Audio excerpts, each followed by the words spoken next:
Mungo National Park is an ancient landscape hiding a million stories.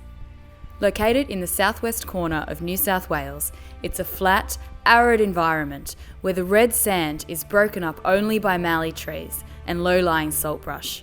But it wasn't always this way. More than 20,000 years ago, this region was a wetland wonderland akin to Kakadu in the rainy season. Needless to say, our imaginations were in overdrive as we drove in convoy across the dried up lake beds towards our final destination, Lake Mungo.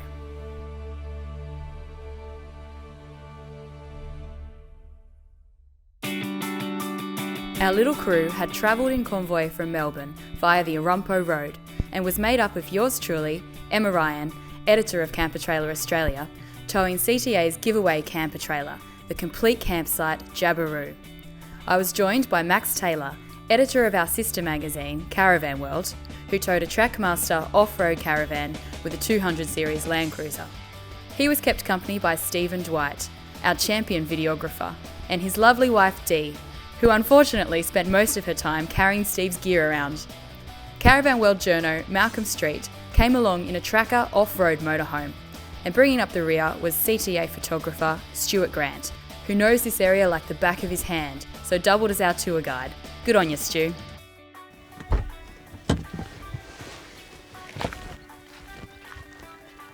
G'day guys, I'm here at Lake Mungo National Park with the complete campsite Jabiru soft floor camper.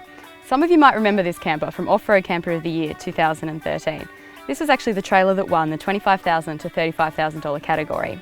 Now we've just gotten our hands on this camper and we're going to keep it for about 6 months or so and take it to some great destinations. First stop, as you can see, is Lake Mungo National Park. We're about 65 kilometres from the park entrance. The sun's going down, so we're probably going to head off and set up camp. So I'll catch you later.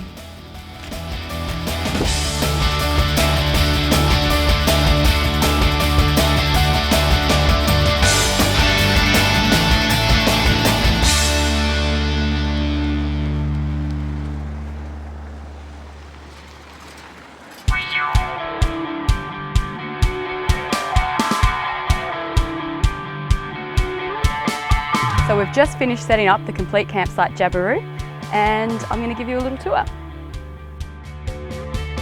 It's a good functional kitchen. It's got a 3-burner SMEV stovetop,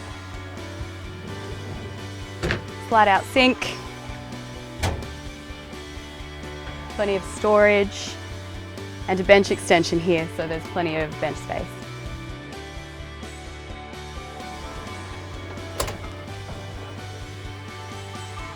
The big 80-litre Waco fridge has been great on the trip. We've been able to fit all of our beer, all of our lamb chops, all of our chocolate milk.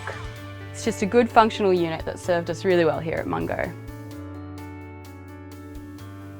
There's plenty of space here inside the tent, heaps of floor space, so if you've got kids, no problem to set up some bunks or a couple of stretchers. There's an inner spring queen size mattress, which is super comfy. Everything's sort of well ventilated. And so far it served me really well at Mungo National Park. We set up camp on the banks of Lake Mungo and settled in for the evening light show.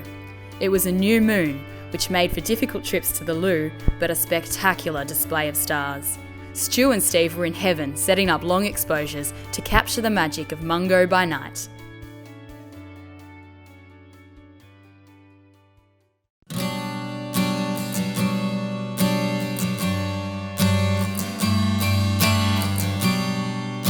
It's a chilly morning here at Lake Mungo National Park, but luckily I have the Rock coffee machine. It's an espresso machine, powerless, from Espresso Unplugged, and I'm going to show you how it works.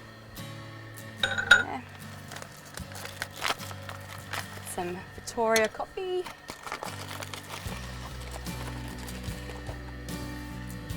And compact it down. The great thing about this coffee machine is it's not just handy for when you're in the bush. It's actually just a really great kitchen appliance to sit on your bench. Makes pretty decent espresso, doesn't require any power.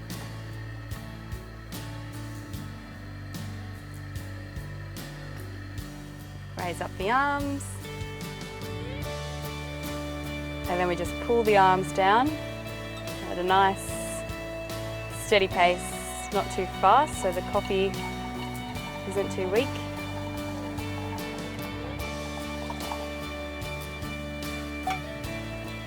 And there we have a shot of espresso.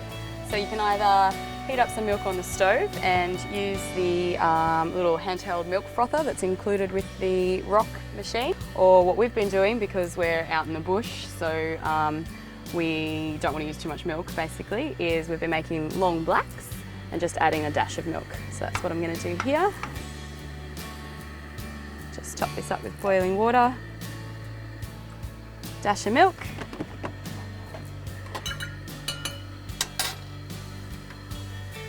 And there you have it, coffee that's not instant in the bush.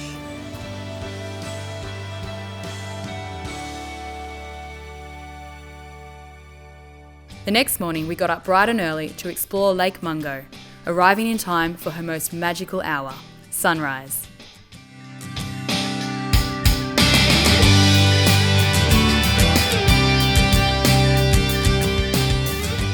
Yeah, this camper is made for this kind of environment and worse. I mean, this road is quite badly corrugated in places, so you do want to make sure you've got a real sort of reputable heavy-duty off-road camper trailer, because you need good quality welds.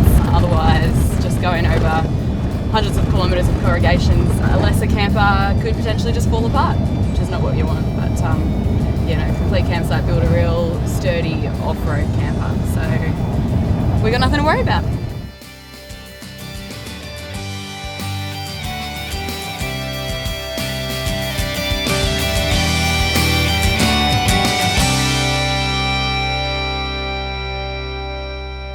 This is the Honda EU30i handy generator. It's a 3 kVA generator. Before we fire it up, I'll just point out a couple of the features very quickly. Number one, it has an eco throttle, which means it'll use fuel very, very efficiently. We've been using it for hours and hours and hours, and all on the same tank of fuel. We topped it up once before we left for the trip and haven't had to do so again. It's got a DC 12 volt battery charger at 8.3 amps.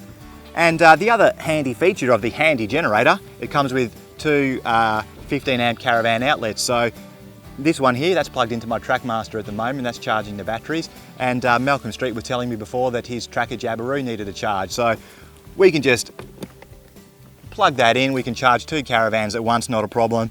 We'll just fire this up.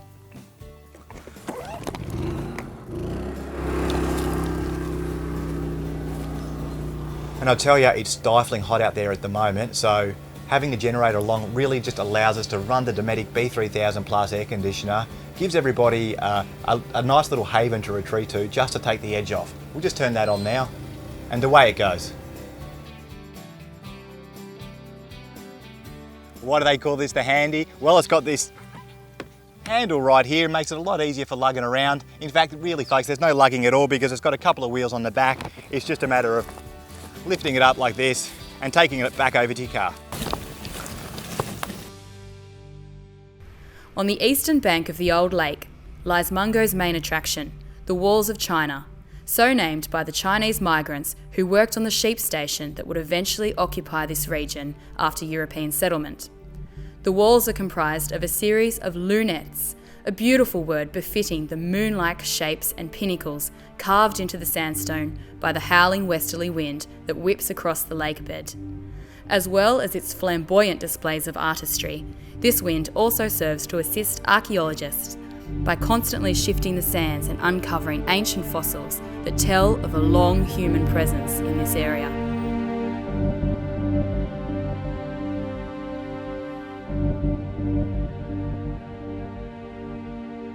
I'm just imagining, Max, this lake 20,000 years ago, brimming with water, megafauna at the edges, having a drink. It's pretty, definitely captures the imagination. While you can see the lunette from the boardwalk viewing platform, you can't walk onto it without a registered guide. So we met up with an old mate of Stu's, Graham Clark, who runs Harry Nanya Tours.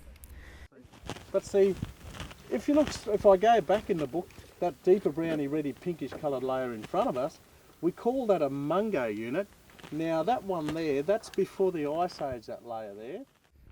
Graham is one of the traditional custodians of this land, and probably the best qualified to explain its vast scientific and cultural significance.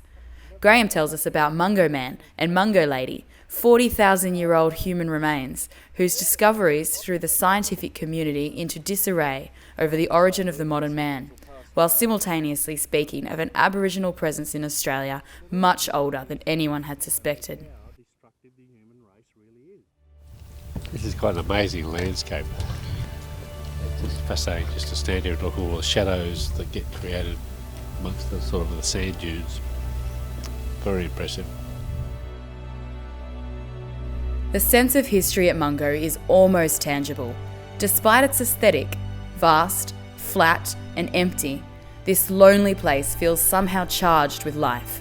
It's one of Outback Australia's truly magical destinations and is well worth penciling into your touring agenda.